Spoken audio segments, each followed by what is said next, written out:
नमस्कार मेरे सभी साथियों को। आज हम देखने वाले हैं क्लास 10th का सैम्पल पेपर जो टर्म 2 के लिए है और सीबीएसई की वेबसाइट पर जो जारी किया गया है उसका हम सॉल्यूशन देखेंगे और आप वीडियो को लास्ट तक देखेंगे तो आपको पूरा लाभ मिलेगा। सबसे पहला क्वेश्चन है, उसमें 4 हमको एलिमेंट दिए हैं, PQRS के नाम से दिए गए हैं और उनको हमको इलेक्ट्रॉनिक स्ट्रक्चर उनके दे रखे हैं। उसके बारे में फिर 2 क्वेश्चन पूछे गए हैं, identify which elements will form covalent bond.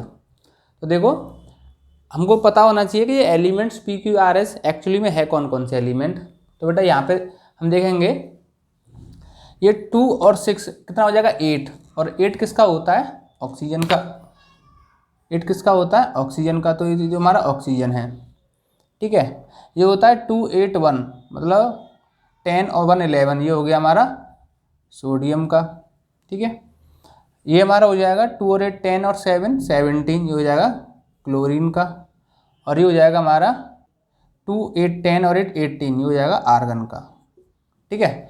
अब देखते हैं साथ साथ हम इसकी वैलेंसी भी देख लेते हैं।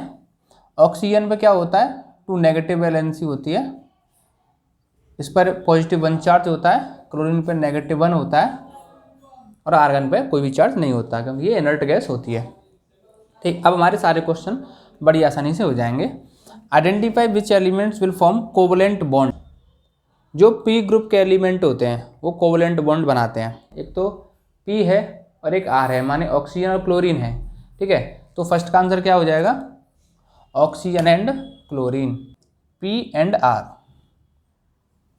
P and R। सेकंड है carbon react with one element. Carbon इनमें से किसी वन एलिमेंट से रिएक्ट करके क्या बनाती है कोवलेंट कंपाउंड बनाती है। तो बेटा हम सबको पता है साथियों कि कार्बन के साथ ऑक्सीजन का सबसे ज़्यादा कोवलेंट कंपाउंड बनते हैं, जिसको हम CO2 CO इस तरह से कई सारे इसके कंपाउंड बनते हैं। तो ये हमारा फर्स्ट क्वेश्चन इस तरह से हो जाएगा। ये 2 नंबर का था, 1 नंबर का ये था और 1 मार्क्स का ये था। क्वेश्चन नंबर 2 देखते हैं, उसमें पीरियोडिक टेबल का छोटा सा पार्ट हमको दिया गया है। क्वेश्चन नंबर 2 में पूछा गया है which element react together to form covalent bond. Simple सी बात है, कोवलेंट बॉन्ड कौन कौन से एलिमेंट आपस में बनाएंगे जो P ग्रुप में होंगे। ये हमारा होता है S और ये होता है P ग्रुप। ये हमारा P ब्लॉक है, तो P ब्लॉक में कौन कौन से हैं Z और Y। तो Y और Z हमारे क्या बनाएंगे कोवलेंट बॉन्ड बनाएंगे। हमारा Z एलिमेंट होगा कौन सा, तो देख लेते हैं।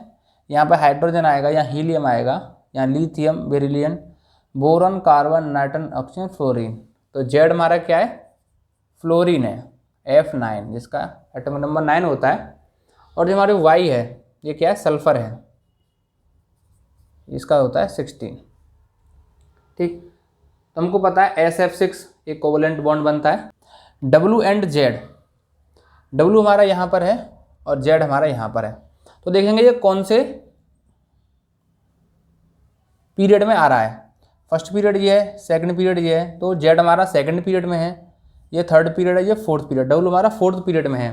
तो बेटा जिस तरह से पीरियड बढ़ते जाते हैं, ऐसे ये फर्स्ट है, ये सेकंड है, ये थर्ड है, ये फोर्थ है, पीरियड बढ़ते जाते हैं तो क्या होता है एटॉमिक रेडियस बढ़ती हुई जाती है, ठीक है।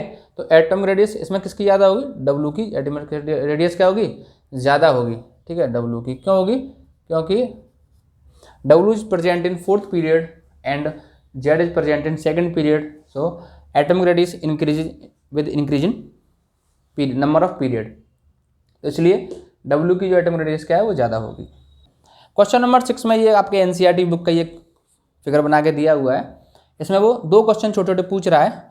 डायरेक्शन ऑफ आर्म AB और वाई BC नॉट मूव। ये BC आर्म है, ये मूव क्यों नहीं करेगी, मतलब मूव तो करेगी, मतलब इसका इसमें कोई रोल क्यों नहीं है, पूछने का मतलब उसका ये है, ठीक। तो आर्म AB की डायरेक्शन क्या होगी वो हमको पता चलेगा फ्लेमिंग के लेफ्ट हैंड रूल से। हमको याद रखना है मदर फादर चिल्ड्रन। क्या याद रखना है हमको मदर फादर चिल्ड्रन। कैसे याद रखना है, मदर हो जाएगा थंब, ठीक है, M for motion, M for motion, ठीक है।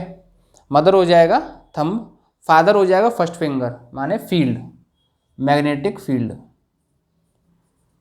और चिल्ड्रन C फॉर हो जाएगा करंट। इतने सिंपल तरीके से मैंने आपको याद करवा दिया, आप ज़िंदगी में इसको कभी नहीं भूलोगे। क्या है, मदर फादर चिल्ड्रन। मदर माने मोशन, फादर माने फील्ड मैग्नेटिक फील्ड, और सी माने करंट। ठीक है, मदर फादर। अभी देखते हैं इसमें जो मैग्नेटिक फील्ड की डायरेक्शन है नॉर्थ टू साउथ पोल होगी, मतलब मैग्नेटिक फील्ड हमारा किधर हो जाएगा, इस डायरेक्शन में। ठीक है, करंट की डायरेक्शन हमारी ए टू बी होगी, ये हमारी करंट की डायरेक्शन होगी, तो ये हो जाएगा हमारा सी और ये हो जाएगा मैग्नेटिक फील्ड एफ। ठीक है, तो अभी हम इसको इस पर रखते हैं। ठीक है, ये हमारा क्या था, मदर था, ये फादर था और ये चिल्ड्रन था। ठीक है, तो जो फादर है उसको फादर की डायरेक्शन में रखते हैं। ठीक है, अब ये करंट हमारा ऊपर जा रहा है, लेकिन करंट हमारा एक्चुअली में किधर आ रहा है, मेरी तरफ, तो उसको हम ऐसे करेंगे फिर। ठीक है, तो फादर फील्ड हमारा इधर हो गया, करंट हमारा ऊपर हो गया, और मोशन हमारा किधर हो रहा है फिर, अंदर की ओर। ठीक है, मोशन किधर हमारा, अंदर की ओर। इसका मतलब ये ए बी कॉइल है, अंदर की ओर जाएगी। अंदर का मतलब यहाँ पे हो जाएगा ए बी कॉइल हमारी जाएगी डाउनवर्ड, ए बी कॉइल हमारी जाएगी डाउनवर्ड।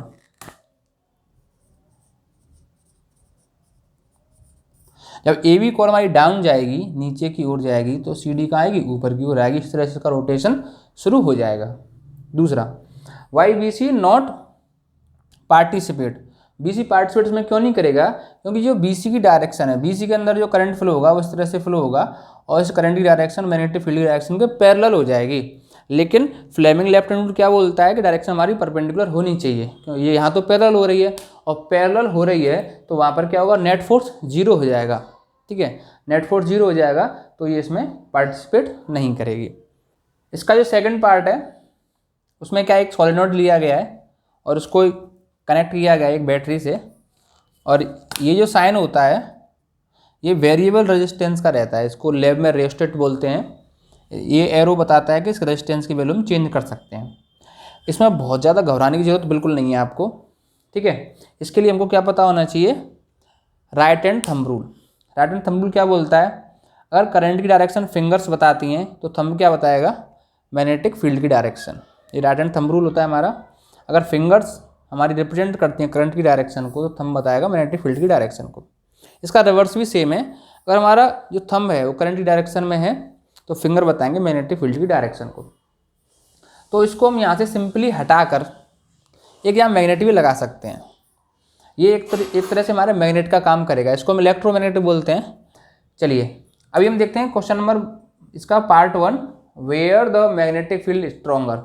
मैग्नेटिक फील्ड स्ट्रॉन्गर वहाँ पर होगा जहाँ पर मैग्नेटिक फील्ड की जो लाइन है उनकी डेंसिटी ज़्यादा होगी। और डेंसिटी ज़्यादा कहाँ कहाँ पर है इस फिगर में, डेंसिटी एक तो ज़्यादा यहाँ पर है, यहाँ डेंसिटी ज़्यादा है तो यहाँ पर हाई होगा। ठीक है, यहाँ भी हाई होगा, यहाँ भी हाई होगा, और यहाँ भी हाई होगा। इन जगह पर स्ट्रॉन्गर होगा मैग्नेटिक फील्ड। बाकी के जैसे जैसे इसकी दूरी बढ़ती जाएगी तो इनकी लाइन्स के बीच की दूरी भी क्या होगी, इंक्रीज होती चली जाएगी, और इन्फिनिटली लॉन्ग ये लाइन होती हैं। दूसरा, ये लाइन आपस में कभी एक कट नहीं करती हैं, ये एक तरह से मैग्नेटिक फील्ड लाइन्स की प्रॉपर्टीज हो जाएगा। ठीक, तो हमको अच्छी से समझ में आना चाहिए कि जहाँ जहाँ फील्ड लाइन की जो डेंसिटी है ज़्यादा होगी तो वहाँ पर क्या होगा, मैग्नेटिक फील्ड भी स्ट्रॉन्ग होगा। Part B, when current is reversed, अगर करंट डायरेक्शन रिवर्स कर दी जाए, what happens to magnetic field. जब करंट की डायरेक्शन रिवर्स हो जाएगी तो राइट हैंड थंब रूल से मैग्नेटिक फील्ड डायरेक्शन में क्या हो जाएगी, रिवर्स हो जाएगी। जैसे करंट इधर फ्लो हो रहा है तो मैग्नेटिक फील्ड इधर है, तो करंट की डायरेक्शन में रिवर्स कर दी, अपोजिट कर दी, तो मैग्नेटिक फील्ड भी क्या हो जाएगा, अपोजिट हो जाएगा। तो हमारा सेक्शन ए कंप्लीट होता है। अभी हम चलते हैं सेक्शन बी की ओर। चलिए साथियों, अब सॉल्व करते हैं सेक्शन बी को। इसमें क्वेश्चन नंबर 8 है सबसे पहला, वो बोलता है choose an elements from period 3, third period की बात हो रही है। ठीक है, of modern periodic table that matches. अब 3 एलिमेंट्स हमको छांटने पड़ेंगे जिनकी क्वालिटी इसमें बताई गई है। It has similar structure to diamond, diamond के जैसा स्ट्रक्चर हम सब जानते हैं। डायमंड का किसका पार्ट होता है, किसका रूप होता है, कार्बन का होता है। तो कार्बन वाली लाइन में कौन कौन से हो सकते हैं, वही उसको हमको पीरियड थर्ड में देखना है। कार्बन हमारा सेकंड पीरियड में आता है, थर्ड पीरियड में हमको देखना है। तो थर्ड में कार्बन के नीचे कौन सा आता है, काजोल सी ए जीन्स वाला जो लाइन है, तो काजोल के बाद आएगा सी ए, एस आई माने सिलिकॉन। तो फर्स्ट वाले का आंसर हो जाएगा सिलिकॉन, एस आई। ठीक है, सेकंड है it has same valency as lithium. Lithium की वैलेंसी कितनी होती है? लिथियम का इलेक्ट्रॉन स्ट्रक्चर रहता है 2,1, मतलब वैलेंसी इसकी +1 रहती है। तो लिथियम के जस्ट नीचे कौन सा है? +1 वाला सोडियम है, Na। ठीक है, क्योंकि ये फर्स्ट लाइन में आता है, हलीना ने की रब से फरियाद, ऐसे हम इसको याद रखते हैं। ठीक है, it has variable valency and member of oxygen family. तो ऑक्सीजन के नीचे कौन सा आता है? उसका जो कोड है वो है और स्टाइल से टीपो। तो ओ के बाद आता है एस, एस माने सल्फर। तो इसका इलेक्ट्रॉनिक्स नंबर 14 रहता है, इसका 11 रहता है और इसका 16 रहता है, और ये तीनों ही पीरियड थर्ड के मेंबर हैं। तो इस तरह से हमारे ये तीनों आंसर हो जाएंगे। हमको पीरियड टेबल बहुत अच्छे से आनी चाहिए, उसमें से हर बार बोर्ड में क्वेश्चन पूछा ही जाता है। ठीक है, मैं उसके लिए आपको बहुत जल्दी एक वीडियो देने वाला हूँ जिससे आपको पीरियड टेबल पूरी अच्छी तरह से तैयार हो जाएगी। How many isomers are possible for C4H8? तो सबसे पहले हमको समझना पड़ेगा आइसोमर्स होते क्या हैं। आइसोमर्स वो चीज़ होती है जिसका इलेक्ट्रॉन स्ट्रक्चर तो सेम रहता है लेकिन उसकी जो कंस्ट्रक्शन है वो अलग अलग होगी। ठीक है, माने C4H8 को हम कितने तरीके से प्रेजेंट कर सकते हैं, वो हमारे क्या कहे जाएंगे? आइसोमर्स कहे जाएंगे। Prove that C4H8 and C5H10 are homologous. Homologous वो कंपाउंड होते हैं जिनके बीच में डिफरेंस CH2 का रहता है। कितना रहता है? CH2, माने C4H8 और C5H10 के अंदर डिफरेंस अगर CH2 का दो क्या होगा? होमोलोगस उसका कहा जाएगा। ठीक है, सबसे पहले देखते हैं C4H8 का नाम क्या होगा। तो देखो यहाँ फॉर्मूला क्या लग रहा है? CnH2n, माने C4 है, H कितना है? 2n माने 8 है। ठीक है, अब इसके आइसोमर्स देखते हैं। इसका नाम क्या हो जाएगा? मैथ एथ प्रो ब्यूट, तो ब्यूटीन इसका नाम हो जाएगा, ब्यूटीन। ठीक, अब इसका देखते हैं आइसोमर्स कितने होंगे। बेटा इसके आइसोमर्स 4 होंगे नंबर में। अभी देखते हैं कैसे होंगे। C double bond C, CH2, CH3 और इधर 8।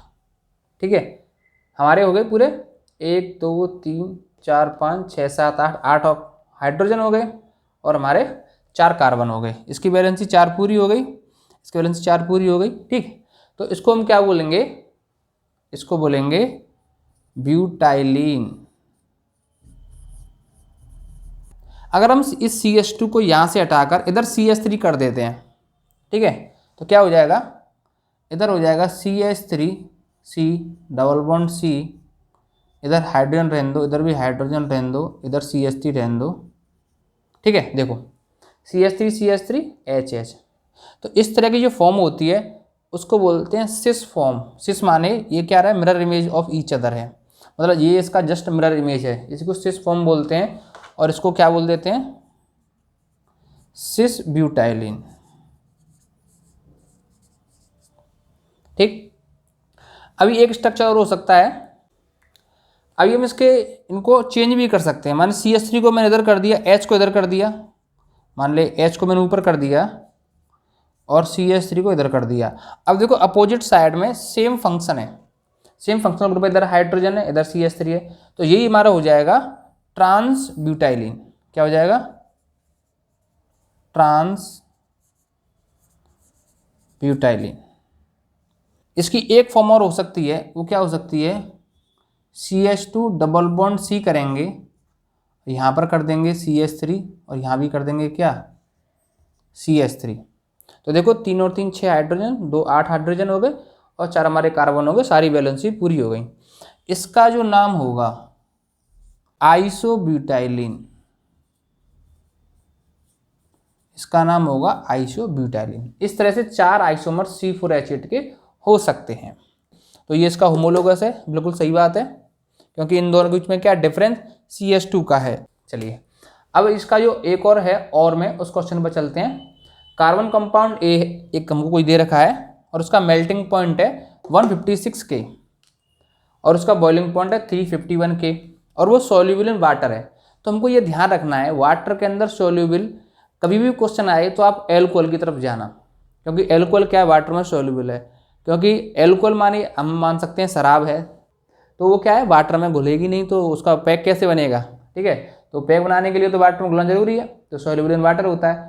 दूसरा क्वेश्चन थोड़ी हिंट दे रखी है हमको, C2H6O करके हिंट दे रखी है, ठीक है। तो यहाँ पर एक हम फंक्शनल ग्रुप जोड़ सकते हैं। अगर यहाँ 5 कर देंगे तो यहाँ OH हो जाएगा, तो वो हमारा क्या हो जाएगा, एथेनॉल हो जाएगा, वो हमारा एथेनॉल हो जाएगा। और हमारा फंक्शनल ग्रुप ए हो जाएगा हमारा C2H5OH, ठीक है। और C2H5OH का डॉट स्ट्रक्चर तो हम बड़ी आसानी से बना सकते हैं। 2 कार्बन जोड़ दो आपस में, बस फैला दो, hydrogen hydrogen hydrogen hydrogen hydrogen, इधर OH, बस हो गया। C2H5OH का डॉट स्ट्रक्चर हो जाएगा। अब इसका डॉट स्ट्रक्चर और डिटेल्ड बनाना है तो यहाँ पर डॉट लग दो, ये हाइड्रोजन हो जाएगा, कार्बन की वैलेंसी 4 होती है, हाइड्रोजन की 1 होती है, 2 2 4 2 6, और इससे बॉन्ड बना के क्या हो जाएगा, 8 कर लेगा पूरे। ये भी अपने यहाँ पर 8 पूरे कर लेगा, और ये भी यहाँ पर अपने 8 पूरे कर लेगा, हाइड्रोजन अपने 2 पूरे कर लेगा। ये हमारा डॉट स्ट्रक्चर हो गया। एनी टू होमोलोगस ऑफ ए, अभी ऊपर वाले क्वेश्चन में बताया होमोलोगस का मतलब क्या होता है, डिफरेंस होना चाहिए CH2 का। इसमें CH2 का डिफरेंस करेंगे क्या हो जाएगा, CH3OH, इसको बोलते हैं मेथेनॉल, और इसमें एक बढ़ा दो C3H7OH हो जाएगा प्रोपेनॉल। इसका एक होमोलोगस है और प्रोपेनॉल इसका एक होमोलोगस है। अब चलते हैं क्वेश्चन नंबर नेक्स्ट पर।